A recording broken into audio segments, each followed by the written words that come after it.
Okay, welcome to another episode of Thoughts and Bolts. I'm your host, Pedro Laveria, and today we are going to look at the OSAP DIRDs as esoteric texts. This should be obvious, but sometimes it needs to be spelled out. Um, this video is a continuation of kind of a series I've been doing. I recommend you watch my latest video on the UFO oral tradition and which was itself a continuation of a previous video I did. Um, but the OSAP DIRDs, you can just go on DIA FOIA. You can go on Defense Intelligence Agency FOIA and read them for yourself. How are they esoteric texts? Well, esoteric texts have two audiences, the many and the few. Remember, OSAP was not a secret program, but it was classified. And so, there's less secrecy, less protection of the information than you would in a waived, unacknowledged special access program, right? But still, the documents have two audiences: the many and the few. The few are those who are in on the secret, right? And if you're in on the secret, you can read between the lines and see what it's really all about. And I'm going to show in this video why that's the case. But more importantly, what the DIRDs can tell us about the craft which have been retrieved. That's the key. Now, if it wasn't obvious these are esoteric texts, just read the book by Jim Lakatsky and Colin Kelleher, right? Jim Lakatsky was the head of OSAP. Colin Kelleher was the operations manager, right? And this is the most famous passage of this book, right? Where they say, quote, at the conclusion of a 2011 meeting in the Capitol building with a U.S. Senator and an agency Undersecretary Lakatsky, only one of this book's authors present, posed the question. He stated that the United States was in possession of a craft of unknown origin and had successfully gained access to its interior. The craft had a streamlined configuration suitable for aerodynamic flight, but no intakes, exhaust, wings, or control surfaces. In fact, it appeared not to have an engine, fuel tanks, or fuel. Lakatsky asked, what was the purpose of this craft? Was it a life support craft, useful only for atmospheric reentry, or what? If it was a spacecraft, then how did it operate? And remember, this book had to clear Dobster, and so they're limited in what they can tell you, right? And they have to, again, have two audiences for everything they write, the many and the few. And the few are the ones in on the secret. And in this book, chapter by chapter, they'll tell you something like this about a craft, and then they'll refer you to the DIRDs, right? And if you read the DIRDs don't say a damn thing about UFOs. They don't use the word UFO. They don't use the word UAP. They're all written as if they're describing technology that might, maybe, probably, kind of, maybe, if, wish, maybe, if, exist in the future, right? But that's the exoteric pretext, right? That hides the esoteric information. It's not necessarily about craft only humans make in the future. It's about stuff in our possession that we did not make right now. Okay. And this is a prime example of it, right? They refer you to the negative mass propulsion DIRD and the space-time metric engineering DIRD. And again, go back to Age of Disclosure, right? Hal Puthoff, in the author of this DIRD, talks about the leading theory on how UFOs fly. Well, that leading theory was written, or at least published, within DIA in March 2010. It's old, right? And in this DIRD, you won't find a single mention of UFOs or UAP. Again, the language is it's all framed in the language of future technology. Now, if the time traveler future human theory is correct, then this isn't a lie, right? It can be stuff we don't make and still future tech at the same time if it's made by our descendants. But that's beside the point. This document is about how UFOs fly. But if you read it, it doesn't read as if that's the case. You have to read about UFOs and close encounters to understand that's the case, right? Because all these people who claim to have been abducted or who have entered these craft, a lot of them say the same things. It's bigger on the inside than it is on the outside. You know, all the stuff that the Tic Tac events, the so-called five observables, right? Instantaneous acceleration, to supersonic speeds, right? Um, hypersonic speeds without signatures. That means no sonic booms or anything like that. Um, it was transmedium. It can go in space, in the air, and in the water, and all those different things are explained by space-time metric engineering. So, just to recap real quick, our last episode, go to this webpage, go to this link, download the doc. Oh, look, it's a briefing document that was given to Congress. There's Dr. Jim Ryder, the former VP of NASA, I'm sorry, of Lockheed Martin, um, attempting to transfer some retrieved material from the 1950s from UAP to Bigelow Aerospace and was blocked by the CIA. Oh, look, there's Eric Davis, who in our last episode talked a lot about Jim Ryder and his connections to him. We'll visit that right now because that's actually pertinent to what we're going to get into. But for now, let's just skip it real quick. Here's Jim Ryder talking to Jacques Vallée about the same thing. Here's Dinah Pasulka and her obsession with the oral tradition. Here's more descriptions about the oral tradition. Here's an example of the oral tradition. This is where this specific formula came from, the writings of Alice Bailey. And in my last episode, I argued that Jim Ryder is the one who took Alice Bailey's writing and created this oral tradition within Lockheed, right? Now, if my theory is true, it needs to be useful, right? I can say till I'm blue in the face that this formula, right, really does come from Lockheed and that Jim Ryder, right, got it from Alice Bailey.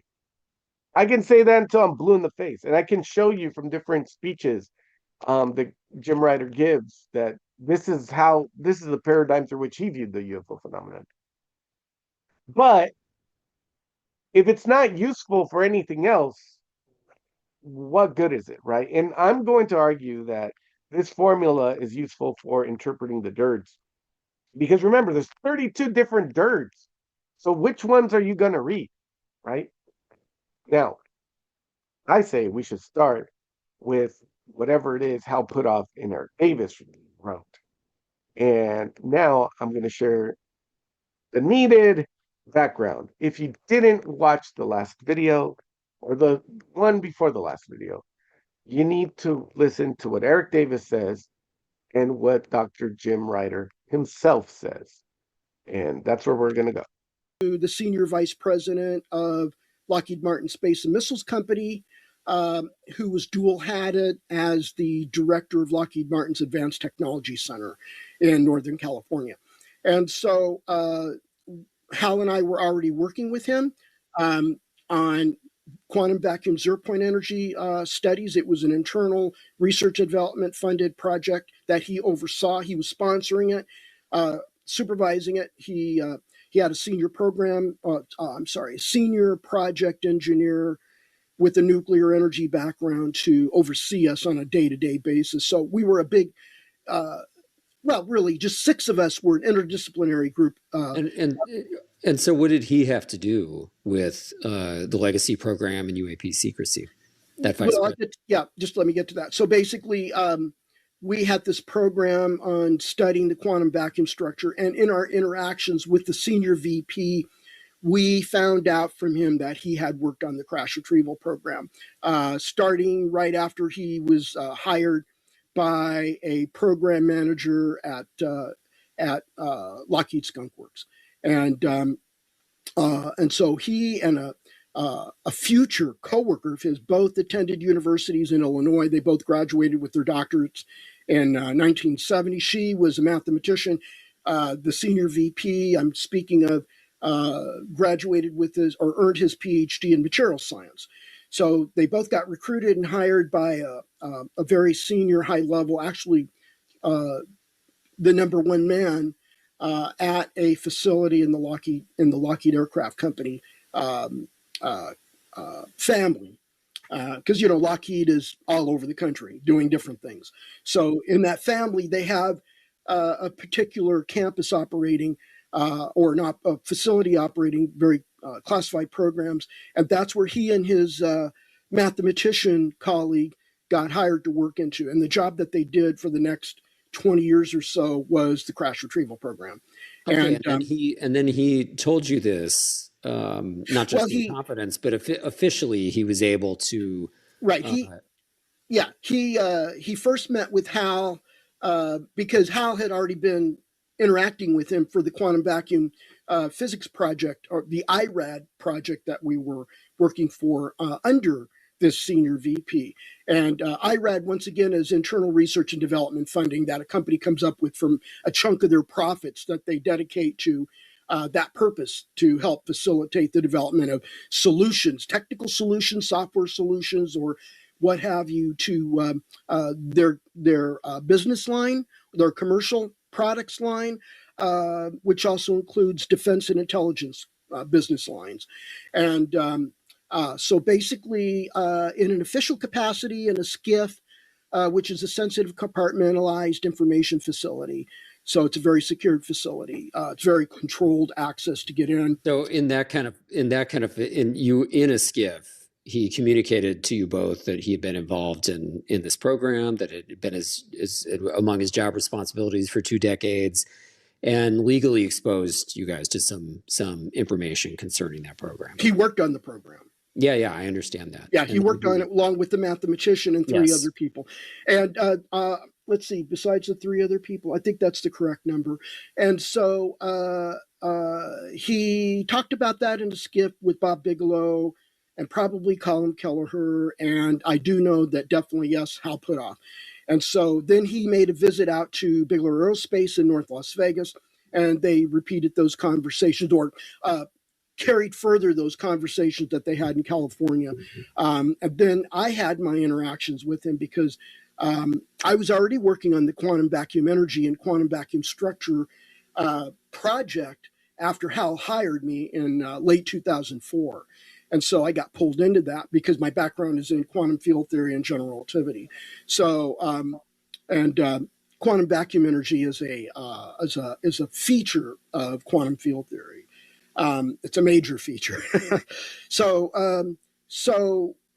so basically, I had many interactions with the senior VP, and there were times when I need to go to San Jose or San Francisco to attend technical conferences like the IEEE conferences, or the SPI Photonics West Conference. That's the International Society for Optics and Photonics. They call it SPIE. And so you interacted with him frequently, you're saying, when you were Yeah, just about twice a year. Okay. During the OSAP. And then so Eric, I want to slow you down and ask you, I mean, at some point, he's telling you directly, just as he told your colleagues directly, that he worked on this program. This program's real. He's disclosing some things about this. I mean, how did you feel about this? You'd already known it was real. You had a major admiral. Oh, that was a big eye opener. That was like I had already investigated an aerospace industry source who worked on the crash retrieval program at Wright-Patterson Air Force Base during the latter part of the Cold War, and so I already had confirmation that this program existed, but only at that company. This individual I investigated was working for a aerospace company that had a facility at Wright-Patterson Air Force Base. And that facility, I think, was established during the 60s. And the company was established in 1960. And so basically, can you say the name of that company publicly? I don't see a reason you couldn't. Say again? Can you say the name of that company publicly? Yeah, I'll go ahead and say the name of the name of that company was TRW. Okay, so this is important. Let's take this apart a little by little. So, first of all, let's go back to Lukatsky. Let's read this very carefully. Okay. At the conclusion of a 2011 meeting in the Capitol building with a U.S. senator and an agency undersecretary, this senator is almost certainly Harry Reid. Lukatsky, one of the book's authors present, posed the question. He posed the question. Okay. The question is down at the bottom of the paragraph. Okay. What was the purpose of the craft? Right? But who stated? Lukatsky stated that the United States was in possession of a craft. Okay. Lukatsky knew about this before he was in the meeting, and in this meeting, he's the one who stated what you can read here. And as others have said in other podcasts, Jeremy Corbell tried to pin down Lukatsky regarding this quote. Eric Davis has said that Lukatsky himself worked in the legacy program before he was in OSAP, and that he actually entered this craft. This craft is in the possession of some company, and he actually entered it. And that's why he's able to describe it the way he did. If that's true, what this actually makes the reading more clear. Okay.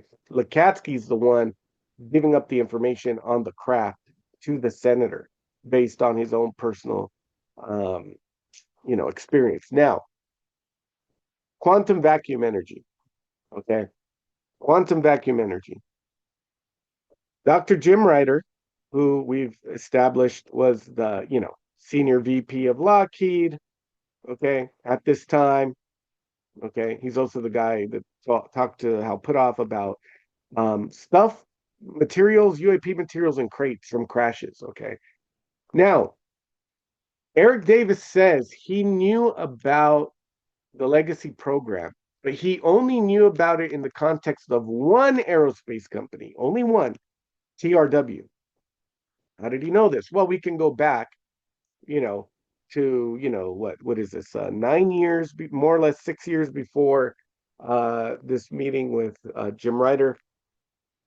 So back when he talked to Admiral Tom Wilson in the Wilson Davis memo. And he, Admiral Wilson found the legacy program.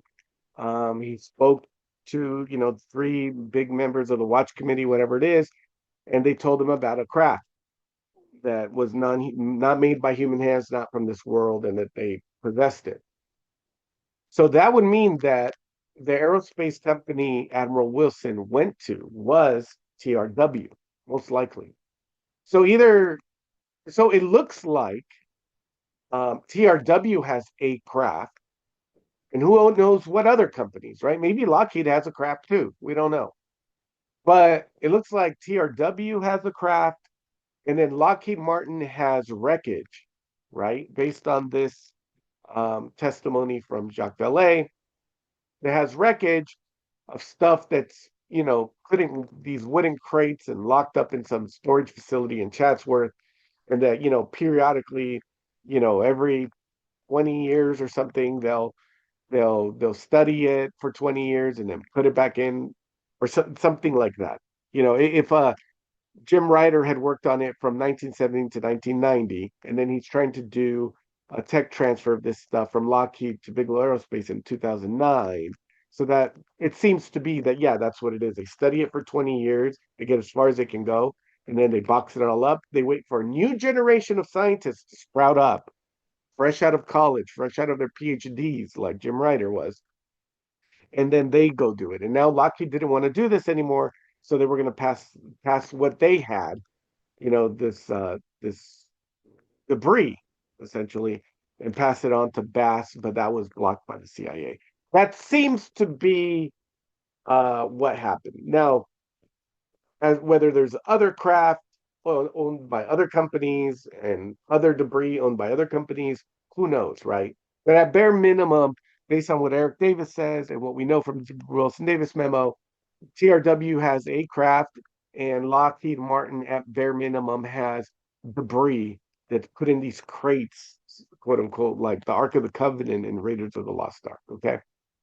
Now, let's listen to what Dr. Jim Ryder himself has to say about vacuum energy, because it will be very important going further. Because remember, Hal Puthoff and Eric Davis were working in an IRAD, apparently for Lockheed Martin, right? Because they have this company, Earth Tech International.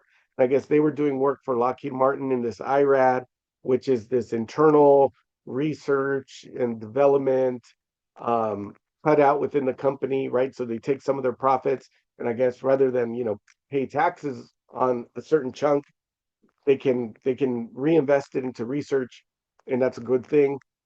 And were they researching? They were researching the quantum vacuum energy. And keep this in mind because it's going to be important going forward. Ancient metaphysical concept, right? Everything's interconnected. Pervasive energy, see. Physics today, quantum vacuum energy exists everywhere. Vacuum fluctuations, central role. What does that mean?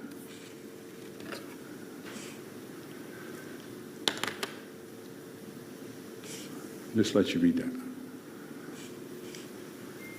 Everything's in touch. Everything's underlying structure. The vacuum isn't subject to influence by consciousness and intention. If you have two parallel plates, take my hands, and I ask Christine to push them together, they'll come together, right? Unless I resist real hard. If I have two parallel plates and I evacuate the vacuum, so I have a vacuum, okay? And I push them together, what will happen? Will they touch? Yeah, the good bet is Jim's tricking, so it ain't going to touch. And you're right, it will never touch. That's because it's not empty. It's full of something. There's even people trying to develop starships based on the energy out of that. I don't think they will, because I don't think they understand what they're talking about in that point. But there is something, and it's not empty, and it's well proven experimentally. And then there's those last three there.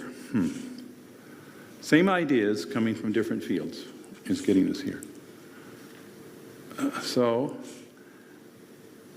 as my friend Dr. Puthoff said, it's like the manifest universe is instantly, intrinsically interconnected. And that space-time is some kind of an entangled cosmic matrix, whatever that means yet. All beings are an interpenetrating, interdependent field at all times, interconnected at all levels. This isn't coming out of any esoteric reading. This is coming out of science starting to face what's in the world. As he wrote, the boundary lines dissolve between the physical and metaphysical. Dr. Puthoff is a physicist in the United States, has been involved in this a long time, and this was recently published in a major book this last fall. It's like there's an ever-changing energetic information and cosmological unity. Does that mean consciousness is ubiquitous? That's what Empedocles said 2.5 millennia ago. Well, okay.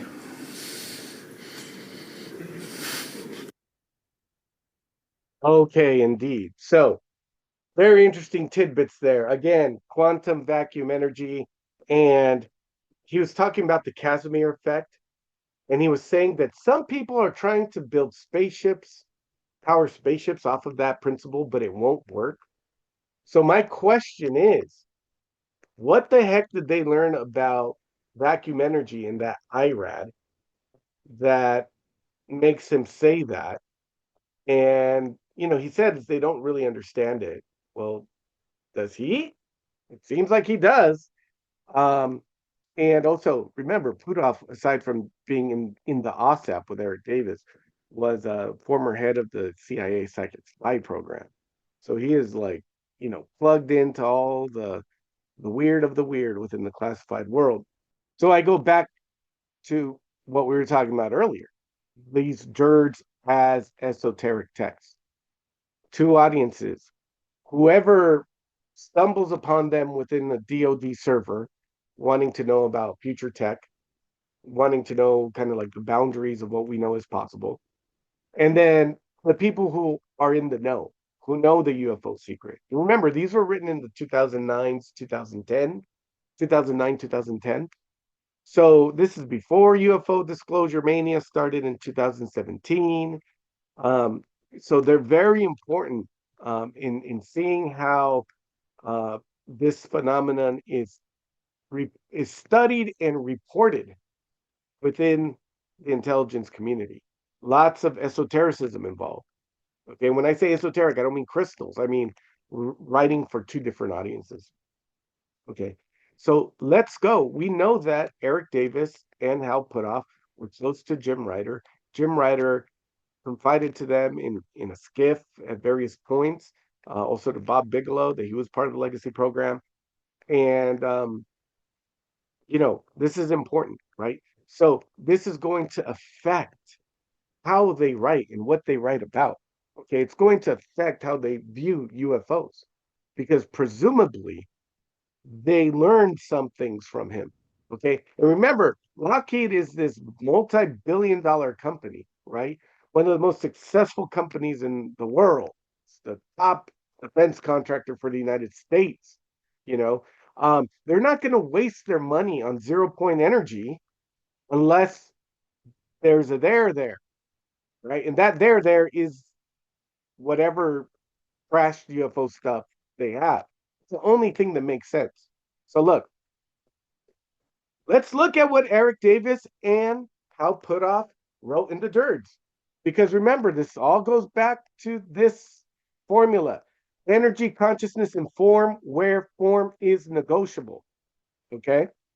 Energy, consciousness, and form, where form is negotiable. Look at what Hal Puthoff wrote: advanced space-time propulsion based on vacuum engineering. Okay, we already know that. Okay, what else did Eric Davis write about? Anti-gravity for aerospace applications. Warp drive, dark energy, and manipulation of extra dimensions. Traversable wormholes, stargates, and negative energy. Concepts for extracting energy from the quantum vacuum. Okay. There's three DIRDs, however, that I think are of interest when it comes to what they know. So you and I have no way of accessing this secret program in touching a craft or touching the materials, right? And studying it and reading what they produced. Okay, other than these DIRDs, right? And remember, Puthoff and Davis, they weren't in the legacy program. Ryder was, right? But what can we glean about what they believe, right? And again, that's where I think this formula is important. Okay, and why their relationship with Jim Ryder is important. Because if I'm right, if he's the source for this formula from Alice Bailey, then it will be an interpretive key that allows us to look at the 32 different DIRDs and see what these people, Davis and Puthoff, believe about the craft or crafts that are in the possession of the US government. Okay. So the first thing we can say for sure is they believe that it flies using space-time metric engineering. And I think this is the best theory. What I find interesting is that they use this image from Alcubierre's paper, or Miguel Alcubierre's paper from the 90s, where he showed that, a warp drive was possible in Einstein's, framing of space-time. Okay. But look, if you look at this document by Davis, he also uses the same thing. So so we're talking about energy. Where does the craft get the energy to do this, right? Where does the craft get the energy from? Well, I'll let you read this for yourself. It may be so-called dark energy, okay? It may be so-called dark energy, coming from another dimension. Who knows, okay? So that's interesting to consider. Then you have this other DIRD that they didn't write, which uses, again, the same, Alcubierre kind of graph. Okay, so it's talking about this kind of propulsion, right? This is where we get into consciousness. If you have a craft that does all of these things, okay, and it's powered by dark energy, whatever that is, okay, then how do you pilot such craft? Well, you pilot it with your mind, okay? And one of the things this DIRD talks about is how this will be especially difficult for people, for human beings, because our minds wander, okay? But a brain machine interface that's non invasive, okay? So we're not talking about Neuralink here, okay? Non invasive technique, okay? Um, without Neuralink, with no modification of the human pilot, okay, would be necessary. Okay? So we already have energy, okay? You need, you know, dark energy, maybe from the cosmological, vacuum energy. I'm not a physicist. You can read this on your own. And again, remember what all these other DIRDs he was writing. You can read those for yourself. You know, in Puthoff's paper, he talks about negative energy densities. You know, um, in other papers by Davis, he talks about negative energy. Um, in one of these DIRDs, I forgot which one, it talks about how the quantum vacuum can generate both positive and negative energy. So at any rate, you need, the vacuum, right? So their belief is that this thing, you know, powers the warp bubble using quantum vacuum energy, the 0 point energy, okay? And that you need to fly it using your mind, okay? And again, not with a chip in your brain like Neuralink, that somehow there's a mind machine interface. So, form is negotiable. There are two words that are very useful that they didn't write, but are useful. Aerospace applications of programmable matter and metamaterial for aerospace applications. Okay. So you have programmable matter, and programmable matter is essentially materials, the metamaterials that are engineered, which can change shape and texture um, depending on the need. Okay. And some of these can be used for energy scavenging, in this context from the sun. But again, remember, if you're talking about 0 point energy, right? Negative energy, all this exotic stuff that I don't understand because I don't have a physics background, you're going to need something to harvest it with, right? Something that's conductive or conducive to it, right? I know enough to know that you don't make a lightning rod using wood, right? Make a lightning rod using metal, right? Because iron, you know, conducts electricity, right? Copper conducts electricity. Um, I'm not a scientist or chemist, okay? So if you're trying to harvest, if you're trying to harvest or you manipulate negative energy or energy from the quantum vacuum, then you're going to need materials that are conducive to that, right? And that's where I guess these programmable um, materials would come in handy, right? And you can read this on your own. Same thing with the metamaterials, right? Waveguides, slowing down energy. That's interesting because again, if you go back to this Alcubierre thing, you know, and basically the way these warp bubbles work is that they expand space behind them and constrict space in front of them, right? So that the craft itself isn't moving, but space is moving, right? Kind of like a weight, essentially. Um, but here's a problem. The front of the craft, in the front of the craft, time will go slower than the back of the craft. So that's called the horizon problem. Alcubierre talked about that. And so how do you send a message from the front of the craft to the back of the craft, and from the back of the craft to the front of the craft, right? If the back of the craft time is going faster and in the front of the craft time is going slower, right? That's going to mess up how you communicate, right? Signals will be traveling to different parts of the craft at different speeds. So maybe you could have some kind of waveguide that would slow things down, let's say, for the back of the craft, or speed things up, speed up the flow of energy, let's say, the speed of signal for the front of the craft, so that you don't have that problem. Maybe, I'm just guessing. Okay. But yeah, that's all very interesting. Again, more energy harvesting, right? If you're going to harvest energy from the vacuum, you're going to need materials that will allow you to do that. Just like you need certain materials to harvest energy from the sun. You can't make a solar panel from wood, as far as I understand. You would need some kind of materials to harvest energy from the quantum vacuum. Um, so that's interesting. Now, with regards to what Jim Ryder told Valet, it would appear that Jim Ryder didn't, I mean, well, at the very least, we can't say what he didn't, but we can surmise based on what he told Valet, is that he worked with wreckage, materials from wreckage, right? So what can we say about those materials? Well, we've already covered that in a way, right?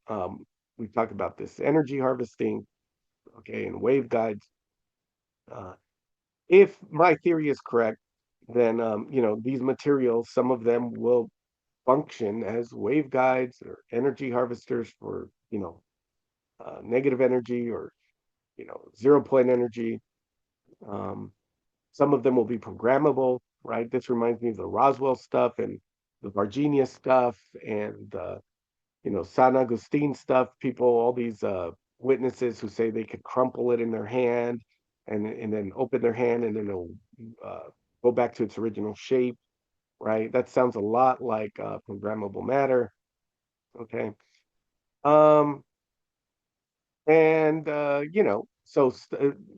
programmable matter that can change its shape and texture, which is something Lockheed Martin already has. New materials that are on the lab bench right now, they can literally change shape on command.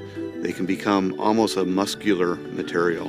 We could have an airplane that optimizes its shape for the different flight conditions it's in. There's definitely a lot of amazing technology that's going on with the Lockheed Samurai, based on a small maple seed-like looking device. The fact that we can package enough energy for something like that to fly and still carry a sensor, a camera, enough control capability for it to fly is amazing to me. As we go forward, we're going to find new ways of using these unmanned vehicles. So we often talk about nitinol, but it makes you wonder if those materials Lockheed Martin has are, reverse engineered from the stuff that's, locked up in these crates at Chatsworth.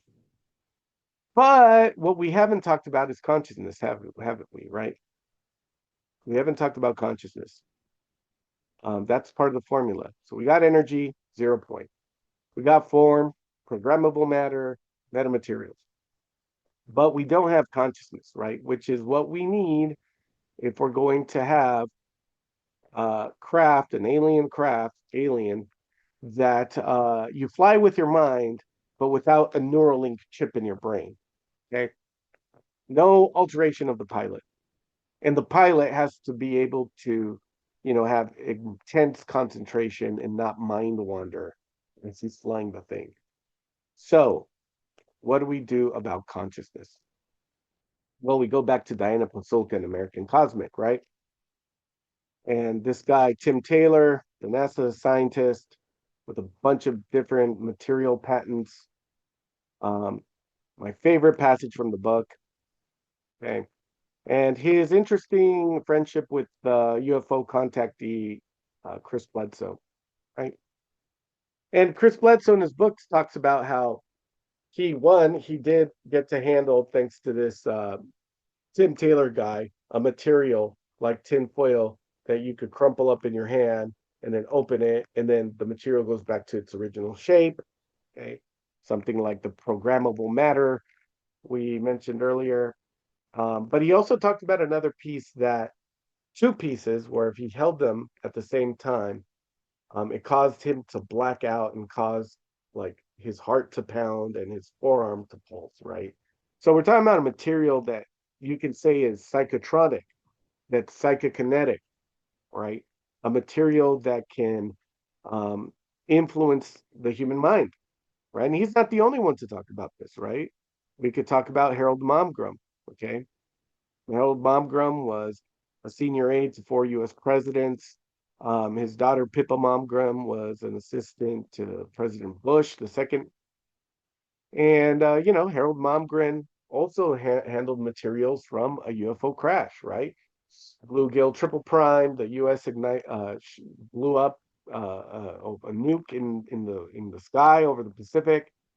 Something fell from the sky, and it was a UFO apparently, an orb, a metal orb, and one of the fragments, Harold Momgren got to handle with his own hands, and it caused them to hear voices. Okay, so he holds a piece of metal in his hand and he hears voices. So again, we're talking about a psychotronic metal, a psychotronic material, a psychokinetic material in the sense that once it makes contact with the human, it alters their perception. It causes mental effects. Okay, that's interesting. Now, what's also interesting is that nitinol, as we've talked about before, which is arguably programmable matter, was developed in the very same laboratory, the White Oak Laboratory, that was home to parapsychology experiments in which it was seen whether people at a distance could influence properties of nitinol through their concentration. Okay. So you can, like I said, like I always say, you can just pause at any time and read these documents for yourself. But, it's been long rumored that nitinol is a cheap human knockoff of the Roswell material, okay, which had, they had these properties like programmable matter, right? They had, you could crumple it, open your palm, go back to its original shape. And if that's the case, and some of these materials also have psychotronic component to them. So in some of these materials can have psychokinetic effects on human beings and vice versa, then it would make sense that the lab that created nitinol would have scientists doing parapsychology experiments using nitinol. Okay, parapsychology experiments, psychokinesis experiments using nitinol, trying to see a variety of geographically dispersed subjects could alter the properties of nitinol using their minds. Why is this important? Once again, it's important because that's the kind of material you would need if you had to pilot a craft using your mind, but without a brain chip inside of it. Okay. Um, so all these kind of puzzle pieces seem to come together, which is why I think this formula really does come from Jim Ryder. He really did get it from this book. And it is very useful in reading through and sifting through the DIRDs, specifically those written by Eric Davis and Hal Puthoff. And the ones that aren't, again, they deal with form, right? Yeah. So energy, consciousness, and form is negotiable. There's nothing more to say about that. Energy, quantum vacuum, okay? Whether that you call that 0 point energy or negative energy from the quantum vacuum or even dark energy. from extra dimensions. Who knows? So that's energy. Consciousness, the craft is piloted by the mind, and form. It changes shape because it's composed of programmable. It's made from programmable matter and metamaterials, which allow you to harvest the exotic energies and have a brain craft interface without using some kind of invasive microchip technology in the brain. Um, Again, with regards to form, the materials, same thing, right? Um, all very interesting. I hope this episode wasn't too rambly. It probably was, but at any rate, I'll always remind you to focus on the part of the UFO phenomenon that you can study without a security clearance of any kind, or even an engineering background of any kind. And that's consciousness, right? Energy and form, you have no access to that. But consciousness is the thing that's most proximate to you. So study your own consciousness, do so safely, and until then, I bid you good